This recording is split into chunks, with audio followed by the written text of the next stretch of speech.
The first thing Fleet Commander Dravenovsk did when the human vessel appeared on his tactical display was laugh. It was not a quiet laugh, not the restrained acknowledgement of something mildly amusing that a commander of his rank typically permitted himself in front of his officers. It was a full laugh, genuine and unguarded, the kind that came from the specific pleasure of having a suspicion confirmed. He had suspected, when the human delegation requested this summit, that they would arrive with something they considered impressive.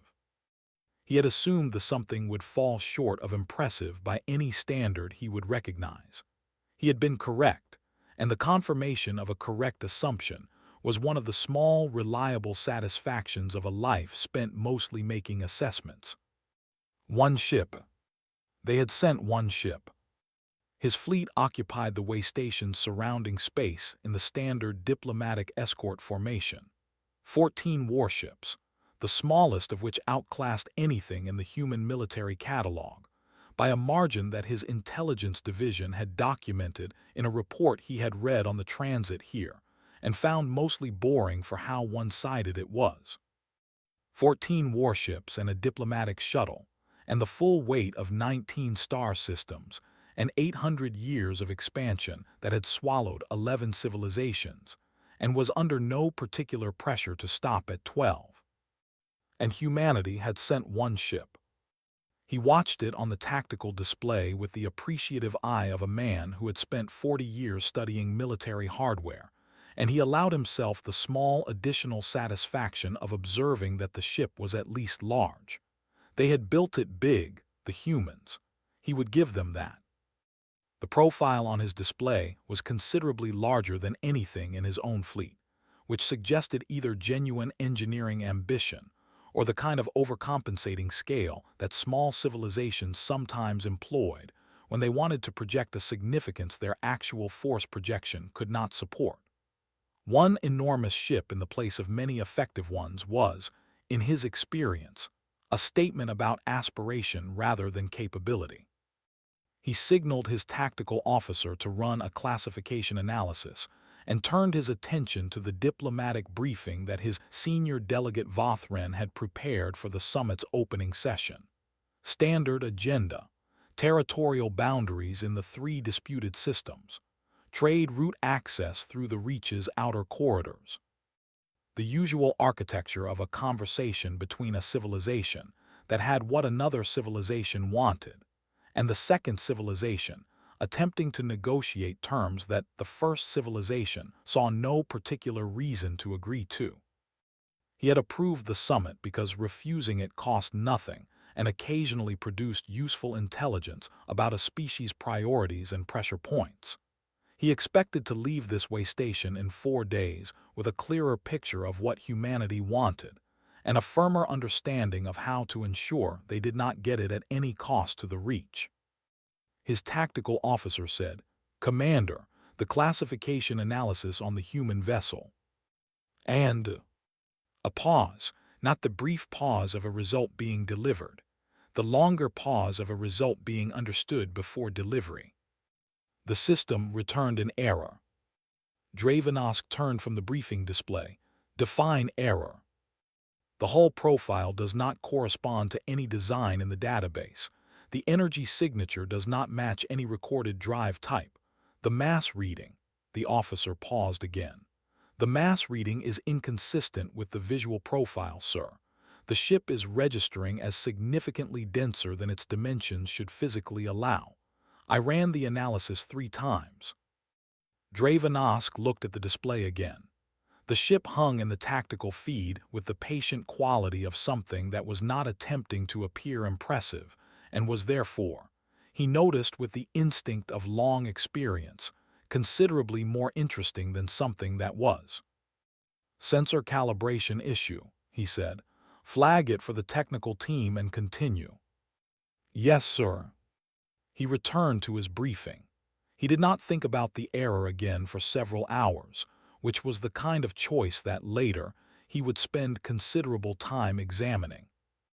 On Deck 7 of the UHS Tyrant Star, Lieutenant Commander Priya Anand was rearranging chairs.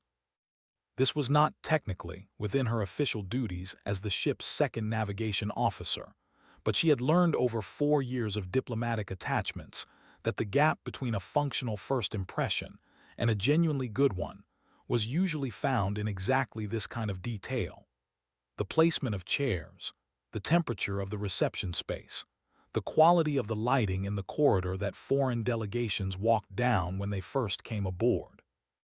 People formed impressions faster than they formed thoughts, and the impressions stuck in ways the thoughts often did not. She had watched 3 separate alien delegations arrive aboard the Tyrant Star with the aggressive confidence of people who had decided before walking through the door what kind of ship they were dealing with. And she had watched that confidence develop complications within the first 10 minutes of being inside the vessel. The complications started in the corridors, in the quality of the air and the material of the walls. In the specific way, the ship felt occupied in a manner that was different from other ships she had served on, and that she had never been able to fully articulate to anyone who had not experienced it directly. The Tyrant Star felt lived in, not in the way of a vessel that had been in service long enough to accumulate the institutional patina of repeated use. Every ship developed that over time, in a different way, in the way of somewhere that had been inhabited so thoroughly and for so long that the inhabitation had become a property of the physical space rather than a product of the people currently within it. The walls of the Tyrant Star had a quality. The air had a quality. She had mentioned this to Admiral Vassa once, early in her posting, expecting the gentle redirection that senior officers usually offered when junior officers started attributing subjective qualities to inanimate infrastructure. He had looked at her for a moment and then said, "Yes, they do," and had not elaborated further. She set the last chair at the angle that seemed right and stepped back to look at the arrangement. 12 seats at the reception table. 6 for the Reach delegation, 6 for the human party. Symmetrical in the way that good diplomatic staging should be, no side of the table holding more visual weight than the other, no implicit hierarchy in the furniture before the conversation even started. "They've flagged us as a censor anomaly." The voice came from everywhere and nowhere simultaneously, which was the only way Mourne ever spoke. Annan had stopped trying to locate the source years ago. The ship's intelligence had no physical location that she could identify. It was not resident in the intelligence core in the way that standard AI systems were resident in their processing hardware. It was distributed through the Tyrant Star the way a quality is distributed through an old house, present everywhere, locatable nowhere. She looked at the ceiling, which was her habit, and acknowledged it was not rational, and did it anyway. "Who flagged us?" "The fleet commander, Draven. He ran 3 classification attempts and received 3 errors. He has decided we are a malfunction in his sensor system." Anand considered this. "Should I tell the Admiral?" "He knows," Mourne said. There was a quality in those 2 words that she had learned to pay attention to, not the content, which was simple, but the delivery, which was never quite as simple as it appeared. Mourne said things with a precision that went beyond meaning into something closer to placement. Every word where it needed to be, every pause earning its length. "Mourne," she said. "Yes." "Are we a malfunction?" The pause this time was 5 seconds. She counted them. "No," Mourne said. "We are a reminder." She waited for more. It did not come. Mourne had said what it chose to say and had returned to whatever it was that Mourne did in the silence between speaking. She had once asked Admiral Vassal about this, and he had said, with the particular careful tone he used when he was being accurate within the bounds of what he was permitted to share, that Mourne's relationship to silence was probably not analogous to what she was imagining. She did not ask what they were a reminder of. She had learned over 4 years to take Mourne's silences as the boundaries they were, not because the intelligence was withholding. She did not think it was withholding, exactly, but because some things required the right moment. And Mourne had a relationship to right moments that she had learned to trust, even when she did not understand it. She looked at the reception room. 12 chairs at a clean table in a ship that her censor officer had flagged as an error, and her intelligence had described as a reminder. She straightened the last chair by 2 centimeters and went to prepare for arrival. Voth Ren was everything that his diplomatic file had suggested, and a few things it had not mentioned. The file had described him as experienced, precise, and representing the Reach's interests with a professionalism that had served their diplomatic objectives in 11 previous contact situations. It had not mentioned the quality that Annan noticed within the first 3 minutes of his arrival at the Waystation conference facility, the specific quality of confidence that is not aware of its own contingency. The confidence of someone who has never, in the course of a long and successful career, been in a room where the ground rules shifted underneath them. He arranged himself at the Reach delegation side of the table, with the physical ease of someone whose body remembered rooms like this as places where his people set the terms. His delegation arranged themselves around him with the practiced efficiency of a team that had done this many times and expected to do it many times more in the same way. Delegate Voss sat across from him and opened her briefing materials with the composed focus of someone who had also done this many times and had learned, through repetition and occasional failure, to be very good at it. She was 45 years old, and she had the specific kind of alertness that came not from anxiety, but from 20 years of paying extremely close attention to rooms that were trying not to tell her something. Annan sat at the human delegation table in the role Admiral Vassal had assigned her, the Tyrant Star's representative, and watched everything with the parallel processing that diplomatic work had trained her for. Front attention on the conversation, background attention on the room, eyes that looked like they were focused on the speaker and were actually tracking the whole table. The session began with the formalities, mutual acknowledgments of the summit's purpose, the protocols of the neutral venue, the Pelani liaison's brief introduction of the Waystation's facilities, and the terms of the neutral hosting arrangement. Standard architecture. She had heard versions of it 11 times in 4 years. Voth Ren's first significant contribution was a masterwork of the form. He outlined the Reach's position on the territorial boundary questions with a thoroughness and a precision that, taken purely on its technical merits, was genuinely impressive work. The language was unimpeachable. The logic was tight. The framework he proposed for the disputed systems would, if adopted, result in outcomes that served the Reach's interests comprehensively, while giving humanity enough of a result to justify having attended the summit, which was the diplomatic equivalent of being given a consolation prize in packaging, designed to look like a significant concession. Anand listened and catalogued and kept her face professional.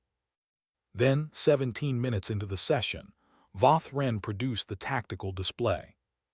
She had been half expecting something like it. Not that specific form, she had not predicted a physical display on the table, had imagined something more verbal, a reference rather than a visual. But the function of it she had anticipated, because she had attended 11 of these, and she had learned to recognize the moment when the other side decided that the conversation needed context that their words were not quite conveying. The display showed the regional military balance with the clean, detailed authority of a system that had been designed specifically for this kind of presentation. The Reach's fleet at the Waystation, marked in the deep red of their military notation. Their forces throughout their territory, laid out in the aggregate numbers of a power that had been building consistently for 8 centuries. The force projection capability outlined in figures that were accurate and that were meant to be accurate. Because the point of the display was not to threaten, threats were crude, and the Reach was not crude, but to provide what Voth Ren would call, if anyone challenged him on it, relevant context for the territorial discussion. Relevant context being, this is what I am, and this is what you are, and we both understand which side of that equation comes out ahead. Voss looked at the display. She looked at Voth Ren. She had the expression of someone who has been waiting for a specific thing to happen and is mildly, professionally gratified that it has arrived on schedule. "I appreciate the context," she said. "Shall I provide some as well?" She looked at Anand. Anand opened her communication link to the Tyrant Star. She did not say anything into it. She had not been told to say anything into it. She had been told, in her pre-summit briefing with Admiral Vassal, that if the moment arose where context was being offered by the Reach in a way that could productively be matched, she should open the link. Mourne would take it from there. She had asked what Mourne would do with it. Vassal had said, with the specific quality of someone who is telling the truth while being honest about the limits of his own knowledge. Something appropriate. On the table's central display, the Pelani facility system, the neutral hosting infrastructure that neither delegation had any access or authorization to modify, that ran on Pelani software and Pelani hardware, and had been tested and certified as independent before the summit began. A new image appeared. The image was the Tyrant Star. Not a photograph, not a promotional rendering of the kind that military public affairs divisions produced. A full tactical profile of the kind that existed in classified databases that Vothren's intelligence division had absolutely attempted to access and had found either empty or locked, depending on which part of the database they were trying to reach. The profile showed the Tyrant Star in complete technical detail: drive specifications, hull composition, weapons systems, defensive capabilities, mass readings, power generation figures, in a format that the Universal Translation System rendered perfectly for every person at the table. The figures that appeared were not the figures that appeared in the public human military record. They were not the figures that appeared in the intelligence files that the Reach had compiled through 3 years of observation and analysis. They were different figures, significantly different. Different in ways that Vothren, who was a professional and processed the display with professional speed, absorbed with the expression of someone who has just been handed a piece of information that does not fit inside the analytical framework he brought to the room. He stared at the display. His delegation stared at the display. The Pelani liaison in the corner stared at the display. Then Vothren looked at Voss, and for the first time in the session, the quality of confidence in his bearing had developed a complication. He adjourned the session and called Dravenosk. The call lasted 4 minutes. Anand was not party to it, but she had enough years of reading rooms to reconstruct its approximate content from the state in which Dravenosk arrived at the way station 3 hours later. He came through the docking port with the physical authority of his rank and the specific additional quality of someone who has received information that has not yet been fully integrated, moving with his usual deliberateness, carrying in the set of his shoulders the weight of a question he had not expected to be asking. He was larger than his diplomatic files had conveyed. Species files always flatten the physical presence of individuals into averages and representative images, and Dravenosk exceeded the average of his species in the dimension that mattered most in rooms where power was being performed, the dimension of physical presence as communication. He occupied space with a completeness that was not aggressive, exactly, but was total. Every part of the corridor he walked through became, briefly, the kind of space where his presence was the dominant fact. Anand had met people like this before. She had also learned, from 11 diplomatic attachments and 4 years on the Tyrant Star, that the kind of presence that dominated a corridor could sometimes be the wrong preparation for the kind of space it was about to walk into. She gave him the tour that Admiral Vassal had authorized. Main corridors, observation deck, diplomatic reception area. She moved at the pace that communicated confidence without hurry, and watched him the way she always watched people on board the Tyrant Star for the first time. Watching for the moment the ship started doing what the ship did to people who came aboard, unprepared for what it felt like from the inside. The corridors were the first thing. The material of the walls was not standard hull composite. It was something that the technical documentation on the Tyrant Star described as a refined alloy with high durability ratings, and left at that, which Anand had long since understood to be a description that was accurate and incomplete in equal measure. The walls felt different from other ships. Not dramatically different. The difference was the kind you would not notice if you were not paying attention, which was why most people noticed it, because the ship made you pay attention without telling you why. Something about the quality of the surface. Something about the way sound moved through the corridor space. Something that her instruments had never been able to quantify, and that she had stopped trying to quantify and had started simply nodding as a property of the ship. Dravenosk noticed it. She could see the noticing in the slight change of his movement rhythm when they entered the first main corridor, a fractional adjustment, the kind the body makes when it receives sensory information that does not match its prediction and updates accordingly. He did not comment on it. He was too professional to comment on it, but he noticed it. He asked questions throughout the tour. They were good questions, precise and well-informed, the questions of someone with genuine military and engineering knowledge who was using that knowledge to probe the boundaries of what he was being shown and not shown. He asked about the hull material in the observation corridor. She told him it was a proprietary composite developed at the Meridian shipyards. He asked about the power readings she had seen on the tactical display. She told him the display had been generated by the ship's intelligence, and she could not speak to the specific methodology of how it had been assembled. He asked about the crew complement. She told him the official figure. He asked no questions that she could not answer with versions of the truth that were accurate and carefully bounded. She gave him exactly those answers, and watched him receive them with the expression of someone who understands that answers that are technically accurate and informationally bounded are a form of language that experienced people use when they are protecting something without technically declining to speak. They reached the observation deck. The observation deck of the Tyrant Star was where the ship most fully expressed whatever the ship was. She had known this since her first week aboard, and had never been able to explain it more precisely than that. The space was larger than it should be for the vessel's profile, not dramatically larger, not impossibly larger, but larger in the specific way that certain rooms are larger than their dimensions, because their dimensions are accurate and their presence exceeds their dimensions. The viewport ran the full length of the outer wall, floor to ceiling, and the material it was made of was not transparent aluminum or any composite she had encountered on any other vessel.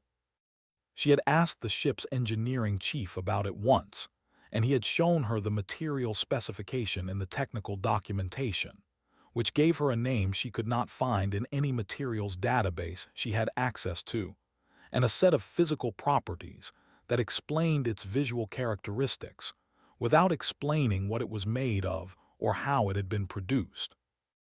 The view through it was different from any other viewport view she had experienced. The stars looked closer, not in the sense of magnification. The magnification ratios were standard. In a different sense. In the sense that the medium between her and the stars felt thinner, as though the viewport material was not quite fully separate from the space it looked into. She had described this to exactly one person, a fellow navigation officer from her first posting who had come to visit the ship, and he had listened carefully, and then said that she sounded like someone who had been on this ship for too long. She had thought about his observation, and decided he was wrong, and that what he was actually describing was someone who had been on this ship for long enough. Dravenosk stood at the viewport and looked at the stars. She watched him look. The quality that came into his expression was not what she expected. She had expected the recalibration that everyone went through on the observation deck, the brief adjustment period, while the brain updated its model of what it was dealing with. She expected that to be followed by the return to professional composure that a man of his experience and rank would produce automatically. What she got instead was something slower, something that took longer than recalibration. He stood at the viewport and looked at the stars for 30 seconds of silence that she did not interrupt, because the quality of his stillness told her that interrupting it would be the wrong choice, and she had been on this ship long enough to trust the kinds of readings the ship helped her take. He said, "What is this viewport made of?" "I don't know," she said. The truth of it surprised him slightly. She could see the slight adjustment his expression made at receiving an honest answer to a question he had expected to be deflected. "How old is this ship?" he asked. "Commissioned 11 years ago at the Meridian shipyards." He was quiet. He looked at the viewport material. He was close enough to it now to reach out and touch it, which he did, pressed his hand flat against the surface in the gesture of someone who is trying to take a physical measurement that their instruments have not provided. His hand stayed there for a moment. Then he pulled it back. "This material is not 11 years old," he said. His voice was level, professional. He was not accusing anyone of anything. He was stating an observation with the specific certainty of someone whose physical instincts had been calibrated over 40 years of handling military hardware, and who trusted those instincts because they had earned the trust. She said nothing. She said nothing because there was nothing she could say that would be both true and complete. The commissioning date was accurate. What the commissioning date meant was a different question, one that her own clearance level had not fully answered, one that she carried with her every day on this ship as one of the productive questions. The questions that were not blocking you from doing your work but were growing alongside your work, becoming more specific as you learned more, their shape clarifying even as their answers remained in the distance. The ship's internal address system came on. "Good observation," Mourne said. Dravenovsk's response to this was the response she had catalogued in every person who heard Mourne speak for the first time in a context where they were not prepared for it. A physical response, involuntary, the body updating before the mind had completed its analysis. He turned. His eyes went to the ceiling with the same irrational reflex that she had given up correcting in herself. He stood with the quality of someone who is taking a moment to process what their ears have just brought them and deciding what their response should be. "What is this ship?" he said. The question was directed at the ceiling, which was as accurate as any direction. "A good question," Mourne said. A pause, 5 seconds. She counted them the same way she had counted them in the reception area earlier, because Mourne's pauses were worth counting. They were never accidental. "A better question," Mourne said, "is what this ship remembers." The quality of those 2 sentences in the air of the observation deck, against the backdrop of the viewport and the stars and the specific presence of the ship around them, was something that Annan would not try to describe to anyone who had not been in that room when they were spoken. She had tried once, in a personal journal entry she had never shared, and had found that language kept reducing the experience to something smaller than itself. Dravenovsk stayed another 20 minutes. He was professional throughout.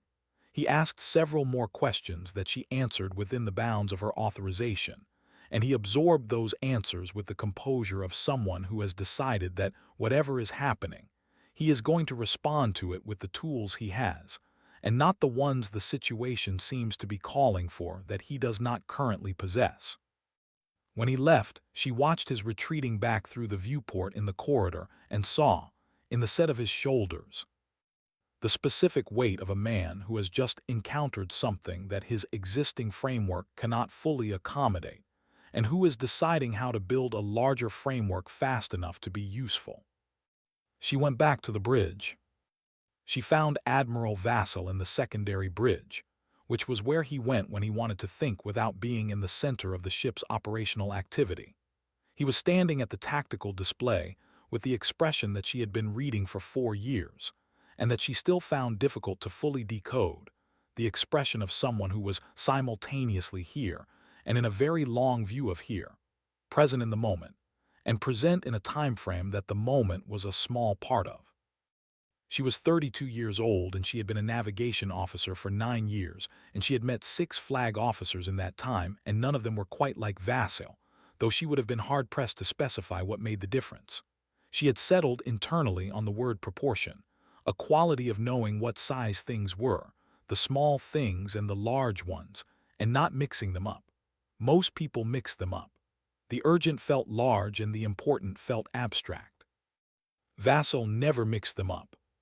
She told him about the tour. She told him Dravenosk's questions and her answers. She told him what Mourne had said in the observation deck. He listened without interrupting. When she finished, he said, "What did you make of him?" Intelligent, genuine military experience rather than political rank. He noticed the viewport material and the commissioning date inconsistency before Mourne confirmed it. He covered the recognition well, but it was there. She paused. He was afraid for a moment, not of us specifically, of not understanding. "That's the right thing to be afraid of," Vasil said. "Sir?" She had been carrying the question since the reception area.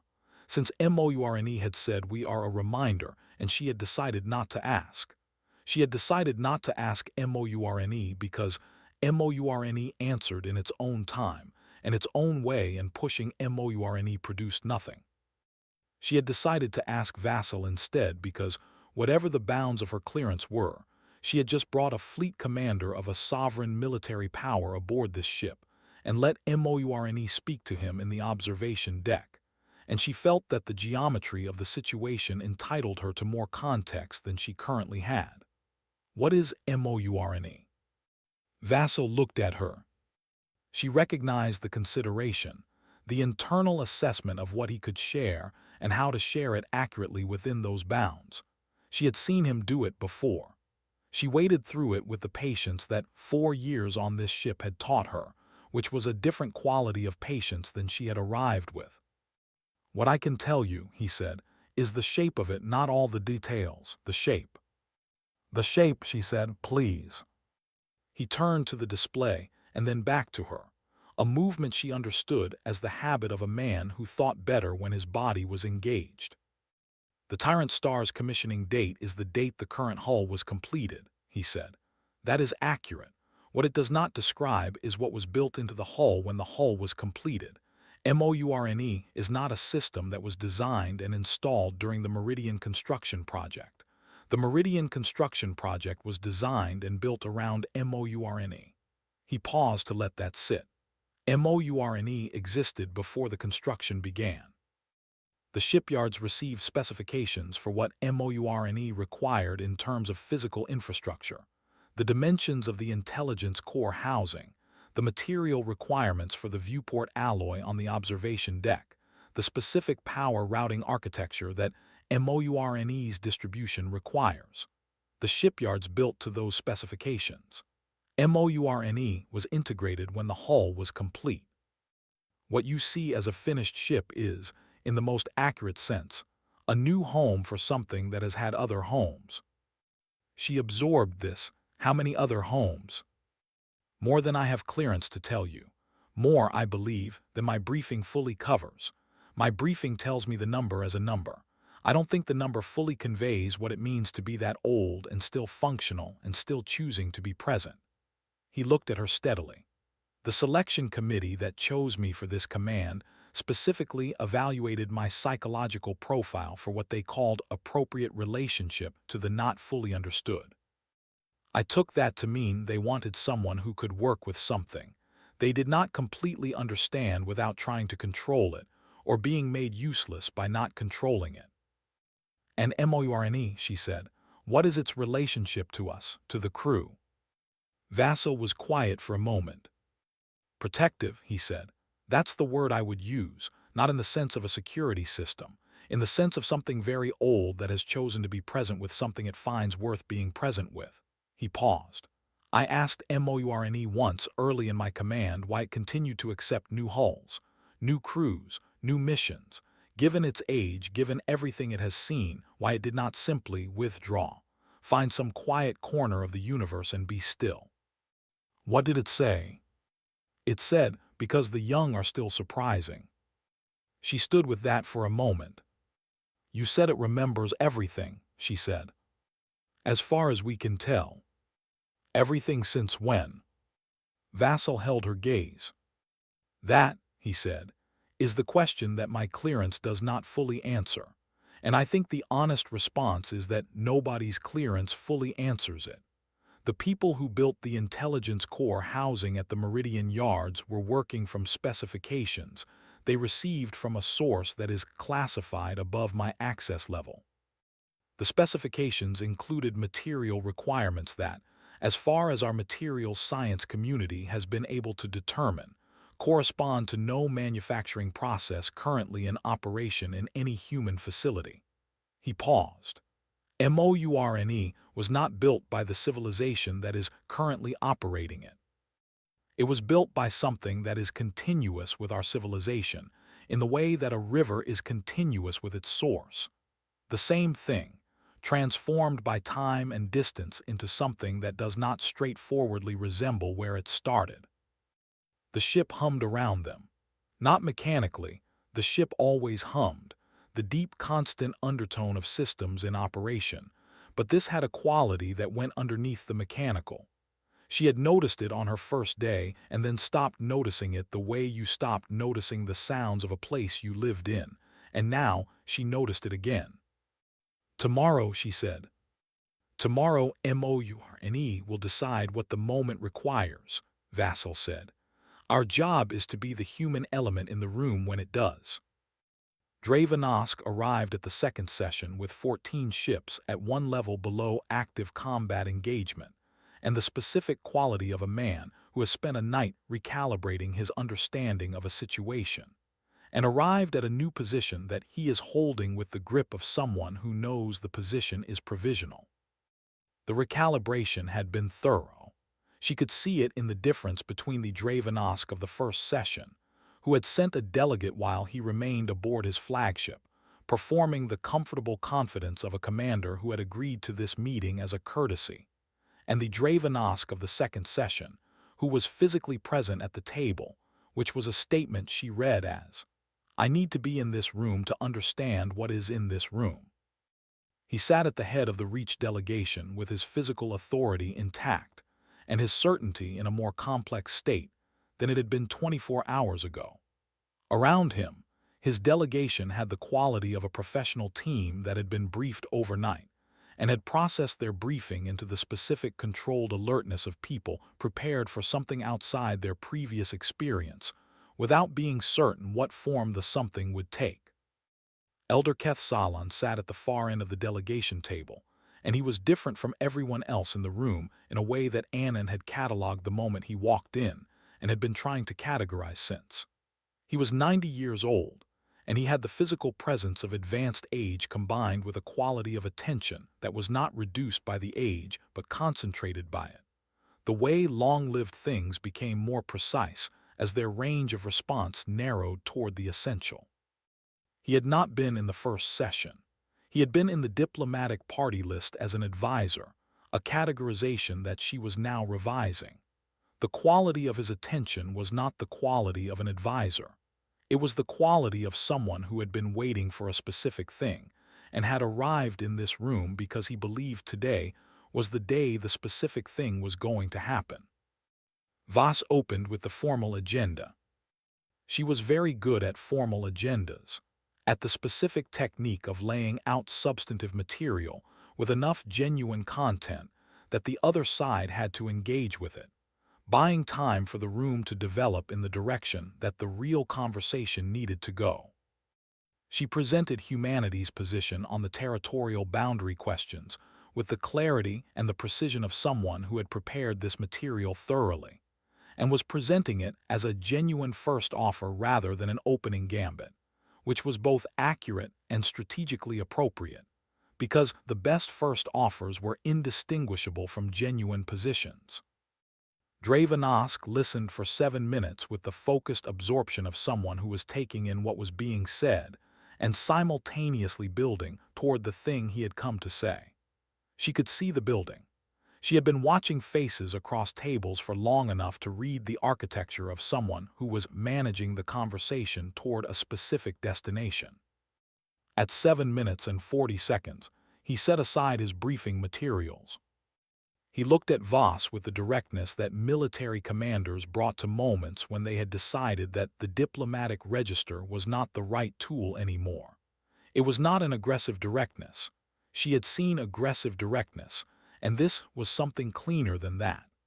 The directness of someone who had decided that the most efficient path to what he needed was the straight line. "What is the ship?" he said. Voss held his gaze with the composed steadiness of someone who had been waiting for precisely this question for 3 years. "A fair question," she said. She looked at Anand. Anand opened the communication link. The room was quiet in the specific way that rooms become quiet when they are about to receive something. She had experienced it twice before in diplomatic settings. The moment when the quality of the air in a space changes because everyone in it, on some level below conscious processing, has registered that the situation is about to become something different from what it was. It was not a tense quiet. It was a receiving quiet, the quiet of an instrument being tuned.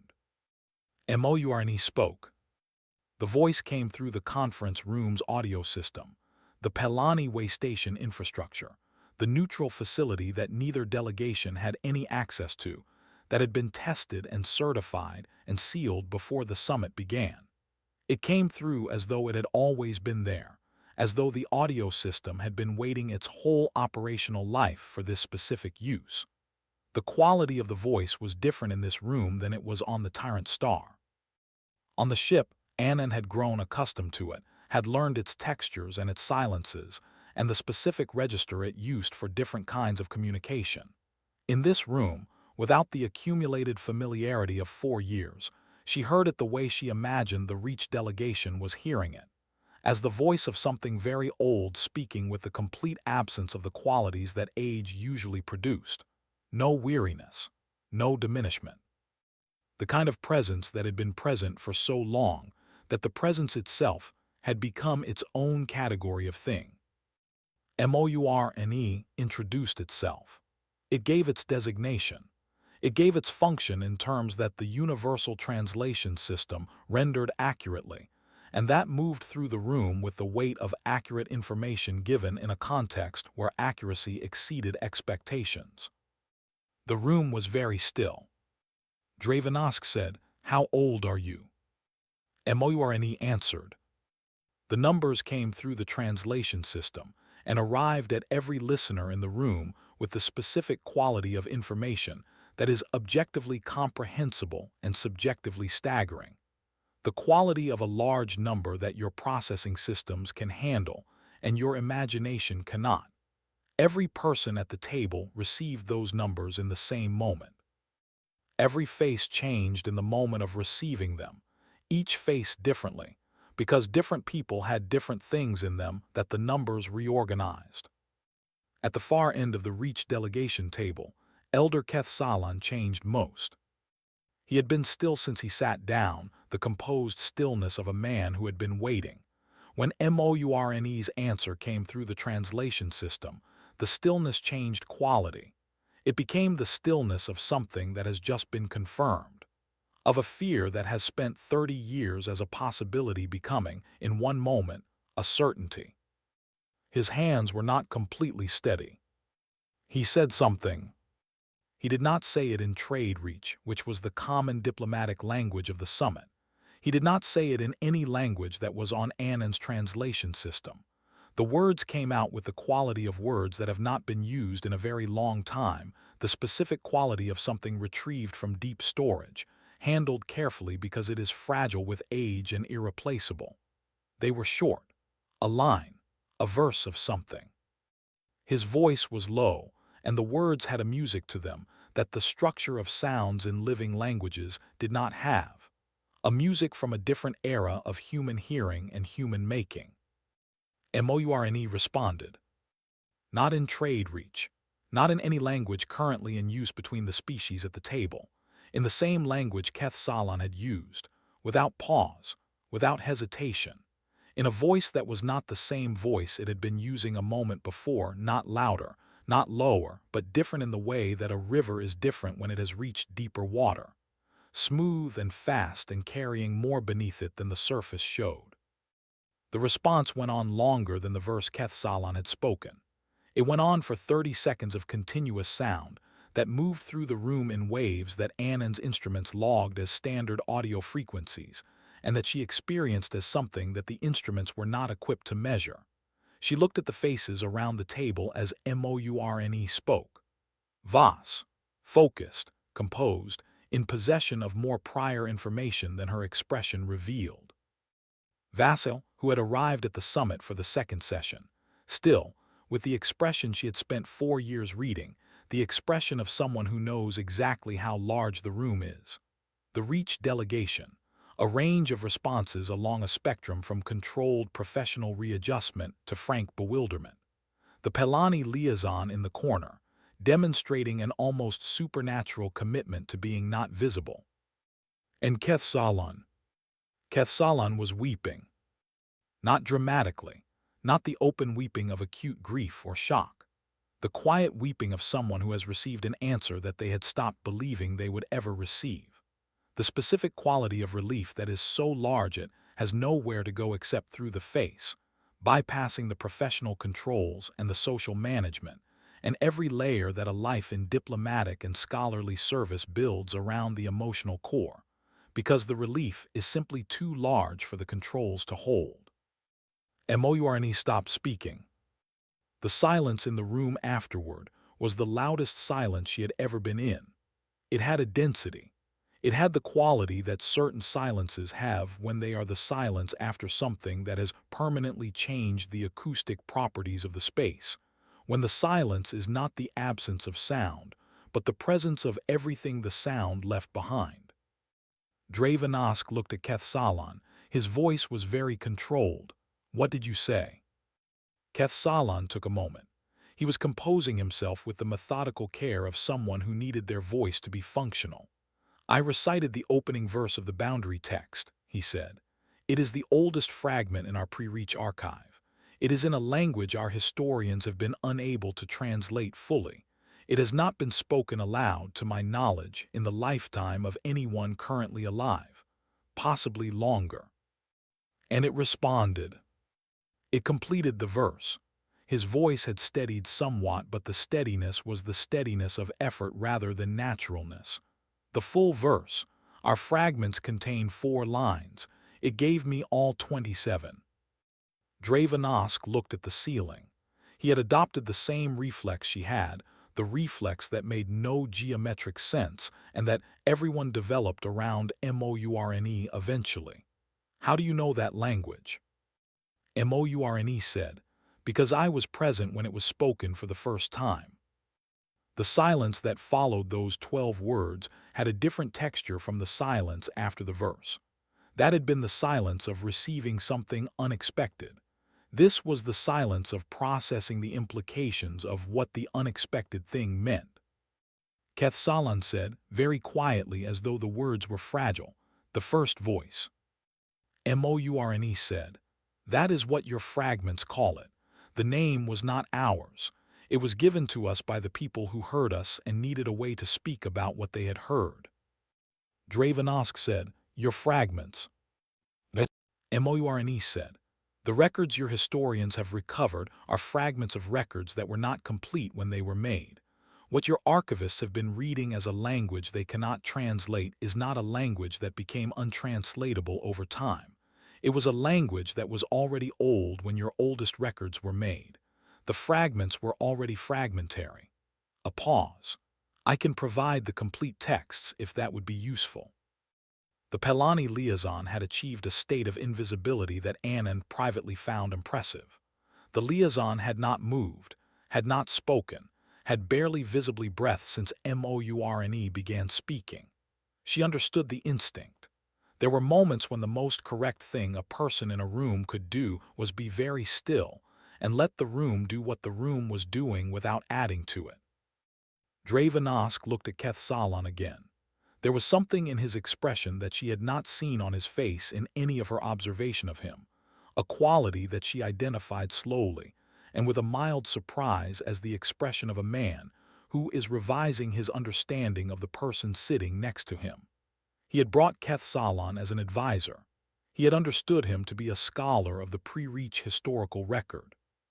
He was now understanding that the scholar had known something was coming and had been carrying that knowledge for a long time. "You knew," Dravenask said. "I suspected," Kethsalan said. "For 30 years I suspected. I had no evidence. I had a translation, a partial translation, and a quality of fear that I could not justify academically but could not dismiss either." He looked at the ceiling, at Mourne, the oldest fragment in our archive, not the boundary text, an older one, 3 lines that I have spent 30 years trying to render accurately. He was quiet for a moment. "The best translation I have been able to produce goes, before the first silence there was a voice. The voice did not speak to be heard. The voice spoke because something worth saying had not yet been said." He paused. "I spent 30 years wondering what the something was." Mourne said, "Would you like to know?" Kethsalan looked at the ceiling with the expression of someone who has been waiting 30 years for a question, and is now discovering that the question arriving is almost too large to answer quickly. "Yes," he said. "Then come to the ship," Mourne said. "Bring what you have, I will fill in what is missing." The session broke without formal adjournment. Dravenask called a recess, and the room emptied with the quality of people who needed to be alone with what they had just received before they could be professionally functional again. Anand found herself in the corridor outside the conference facility with Voss, the two of them standing in the neutral institutional quiet of the waystation passage, while the Pelani staff moved around them with the careful unobtrusiveness of hosts who had decided that whatever had just happened in their conference room was above their involvement level. Voss looked at her. "How much of that were you expecting?" "The display, the general shape of it, not the language." She paused. "I didn't know Mourne would do that." "Nobody did," Voss said. "Including the Admiral, I believe, though he will give you a very controlled answer if you ask him." She looked at the ceiling with the same reflex. Anand noticed it and registered the small addition of a diplomat who had clearly spent enough time around the Tyrant Star to have developed the habit.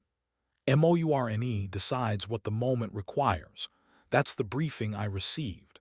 I have been operating on faith that the assessment was correct." "Was it?" Voss thought about Dravenask's face when Mourne answered the question of its age. She thought about Kethsalan weeping. "Ask me again after the next 3 days," she said. "Right now I think so, but ask me again." The next 3 days were different from the opening. Not easier. The territorial questions were not easy, and the Reach's position was not soft, and there were moments in each session where the gap between what humanity needed from the agreement and what the Reach was initially prepared to offer looked like it might not close. But different in the specific way that negotiations are different when both parties have arrived at a more accurate understanding of the actual shape of the conversation they are having. Dravenask negotiated with a quality that she had not seen on the first day. The contempt was absent, not replaced by warmth, because he was not that kind of person and this was not that kind of process, but replaced by the kind of professional engagement that comes from accurate assessment. He had been given a more accurate assessment. He was using it. On the second day of negotiations, Elder Kethsalan came aboard the Tyrant Star. He came alone, not with the delegation, not with Dravenask, but privately on his own time during the afternoon recess. Admiral Vassal had approved the visit with the specific quality of approval that suggested he had been expecting it. Anand was assigned to receive him at the docking port. He arrived with 3 data tablets and the expression of a man who has been carrying something for 30 years and is about to set it down. She walked him to the intelligence core housing, not the core itself, which was not accessible, but the housing chamber, which was the closest physical approximation of a room where Mourne could be said to be present in a locatable sense. It was a large room, hexagonal, with walls of the same material as the observation deck viewport, arranged in panels that caught the light in a way that made the quality of the space feel different from the corridors outside it. She left Kethsalan there with the 3 tablets and went to the corridor, and stood outside the closed door. She could not hear what passed between them. She stayed for 2 hours while the conversation happened. Not because Vassal had asked her to, he had not given her instructions about the duration of her presence, only about the reception and the escort. She stayed because it seemed like the right thing to do. Because Kethsalan was 90 years old and had been carrying a 30-year question, and was now alone in a room with the answer. And she thought that having a human presence in the corridor outside the room was a small thing that mattered in the way that small things sometimes matter enormously. When he came out, his 3 tablets were full of text that his expression told her was everything he had spent 3 decades trying to find. He looked at her. "It said something I want to share with you," he said, "if you will permit." "Please," she said. He looked at his tablet and then put it down, and she understood that he had not needed to look at the tablet. He had been going to say it from memory, but had needed the motion of looking at it to prepare himself. "I asked it why," he said, "after everything I learned today. After the full text, the complete language, everything that was in the fragments and everything that wasn't. I asked it why it was still here, why it continued. What made it?" He paused, searching. "What made it remain when it has seen everything that something of its age has seen? All the things that end. All the civilizations it has been present with and watched become the past. Why continue to be present?" "What did it say?" Anand asked. Kethsalan was quiet for a moment. "It said, because the moment when something young realizes the shape of the universe it is in, that moment is irreplaceable. It has never been the same twice. In all the time I have been present, that moment has never lost its quality. I remain because I have not yet seen the last of it." He looked at her. She was 32 years old and she had been on this ship for 4 years, and she had grown comfortable with not fully understanding what she was serving on, had learned to carry the not fully understanding as a productive weight rather than an impediment. She stood in the corridor outside the Intelligence Corps housing and felt, for the first time since she came aboard, that she was close to the thing she had been circling. Not the facts of it, not the age and the history and the specifications, but the quality. The essential quality. The thing that made the walls of this ship feel the way they felt, and the air feel the way it felt, and mourne speak the way it spoke. She thought about the young, about being young and realizing the shape of the universe you were in, about what it meant to be present for that, to choose that presence across spans of time she could barely think about as numbers and could not think about as experience.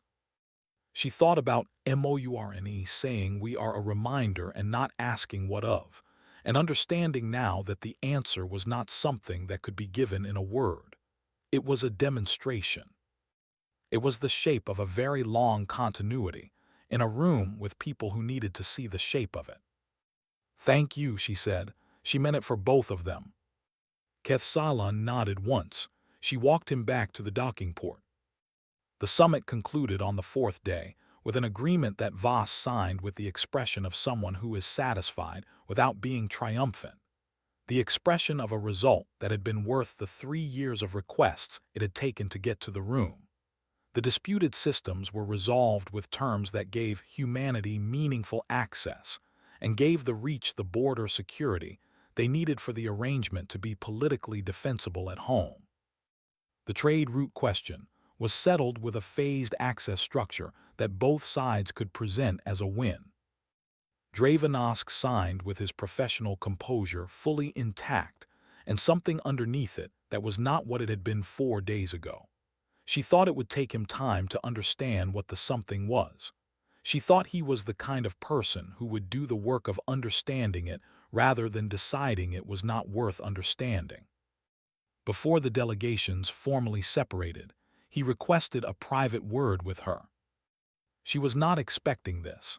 She had the presence of mind to accept without showing that she was not expecting it, which was the kind of skill that 4 years of diplomatic attachments had either built or revealed. She was no longer certain which. They stood in the corridor near the conference facility with the way station's neutral institutional quiet around them. He was, up close and without the context of a negotiating table between them, larger than the diplomatic register of the summit had made him seem. The specific quality of his physical presence was less managed in a corridor than it was in a conference room. She registered it and filed it and waited. "You served on that ship for 4 years," he said. "Yes." "Before this summit?" "Yes." He was quiet for a moment, not gathering himself. He was not a person who needed to gather himself. He was always gathered, processing toward the question he wanted to ask in the form he wanted to ask it. "What is it like," he said, "not what it is like, to serve on a ship where that intelligence is present?" She had not been asked this before. She had been asked about MOURNE's specifications, its capabilities, its function. She had never been asked about the texture of sharing space with it. She thought about it honestly, with the specific honesty that the question deserved, that the person asking it deserved, because he was asking it with the genuine curiosity of someone who had encountered something outside his experience, and was doing the work of trying to understand it rather than dismissing it. "It's like being in the presence of something that has seen everything and made the choice not to be defined by the weight of it," she said. "It knows things I will never know. It has been present for things I can't imagine, and it speaks to me like what I do today matters. Like this specific day, this specific conversation, this specific moment matters to it genuinely for its own sake, not because of what it adds to some larger calculation." She paused. "I've thought about why that feels the way it feels. I think it's because MOURNE isn't distant. It isn't above the present moment because it has seen so many. It's fully in it, every time." Dravenosk was quiet. "Does it not make you feel small?" he said. "Every day," she said, "but not in a bad way. In the way that looking at the stars makes you feel small. The smallness isn't a problem to fix, it's just accurate. And being accurately small in a very large thing, that is," she looked for the word, "that is on your side.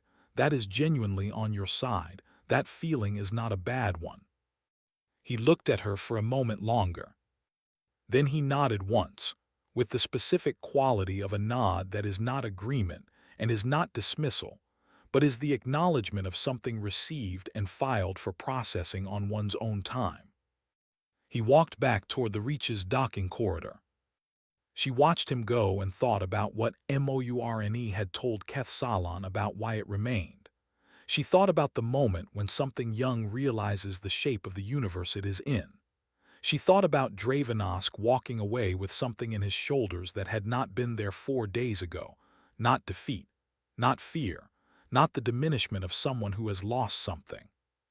Something more like the weight of a person who has been given more room than they previously had and is adjusting to the additional dimensions. She thought that was not nothing. She thought, actually, that it might be the whole point. On the transport back to Reach territory, Elder Keth Salon did not sleep. He was 90 years old and he had never needed less sleep than he needed tonight, which was a paradox of certain kinds of exhaustion. The exhaustion that came not from depletion but from fullness, from having received more than the system was built to process in one sitting. He wrote for 6 hours. He filled the 3 tablets and started a 4th. He wrote the complete boundary text as MOURNE had given it to him. All 27 lines, in the original language, with his translation work on each line beside it. The translations he had built over 30 years, expanded and corrected, and completed by the source material that the fragments had never contained. He wrote the ancillary texts that MOURNE had provided 12 additional documents from the same linguistic tradition, ranging from what appeared to be administrative records to something that his literary instincts identified as poetry, though the translation of poetry across 1.2 million years of linguistic drift was the kind of project that would occupy scholars for generations, and he was honest with himself about the limitations of what he could do with it tonight. He wrote his own analysis, not for the archive that would come later, structured and formal and properly cited, the kind of document that academic history required. This was the other kind of writing, the kind that happened in the hours after something large, when the analytical faculties were operating, and the emotional ones had not fully resolved, and the writing that came out of that combination was sometimes the most honest you ever produced. He wrote about Mourne's voice in the conference room, about the quality of the dead language spoken by something that had been present when it was alive, about Dravenosk's face when the numbers came through the translation system, about his own hands not being steady, and the specific shape of the relief that had moved through him when the second half of the verse arrived, the relief of something confirmed that you had stopped expecting to be confirmed, which was a specific and unmistakable relief that could not be mistaken for anything else. At the bottom of the last page, he wrote the question, not for the archive, for himself. The question was, what else does it remember? He sat with it for a long time.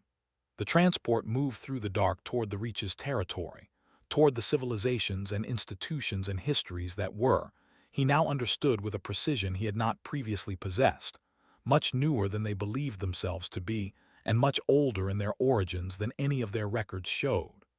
Toward a people who had been given, in a conference room on a Pelani way station, a piece of context they had not expected to receive and would spend a long time learning to carry.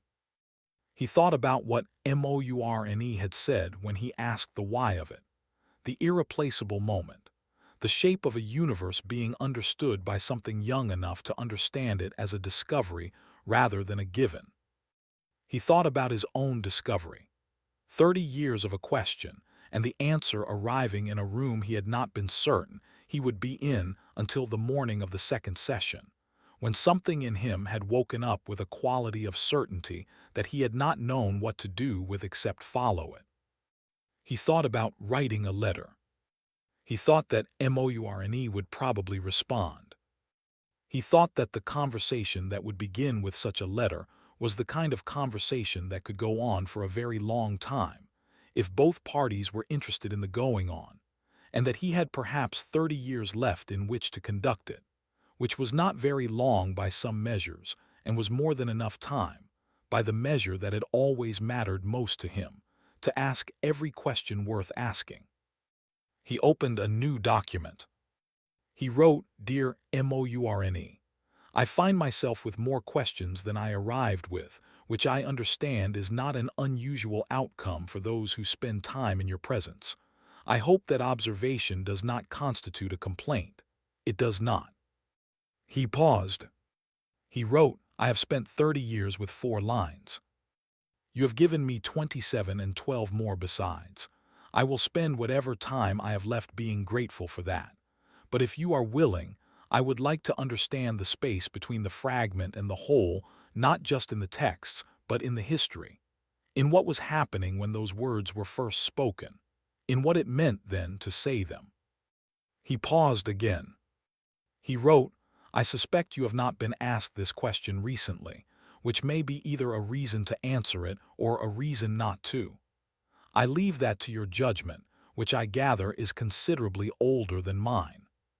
He signed his name. He held the letter in the document for a moment without sending it. Then he sent it. He looked out the viewport at the stars, the same stars that had been there for longer than the Reach, longer than the language he had spent his life studying, longer than any record he had ever held in his hands or would hold in the years he had left. The stars did not change with the knowledge. They were what they were, indifferent to the magnitude of the things that had happened beneath them. But he was different. He sat with the difference for a while. Then he put his writing away, and he looked out at the stars, and he let himself feel the full shape of what it meant to have received, at 90 years old, the answer to the question that had defined 30 years of his life. It was larger than he had expected. It was also, somehow, simpler. The simplicity of things that turn out to be exactly what you suspected they were, once you had found someone who could confirm it. 3 hours later, his communication system chimed. He opened the reply. It was long. It began. The words were spoken in the year that your fragments date as the origin of the oldest record your people possess. The context in which they were spoken was the following, and what the following refers to is this. He began to read. Outside the viewport, the stars moved slowly past as the transport carried him home through the dark, through the space that was both older and newer than anyone on board understood, through a universe that was full of things worth knowing and things worth remembering, and things that had been waiting, with the patience of the very old, for someone to be ready to hear them. He read. He did not stop reading until the transport reached the reach. And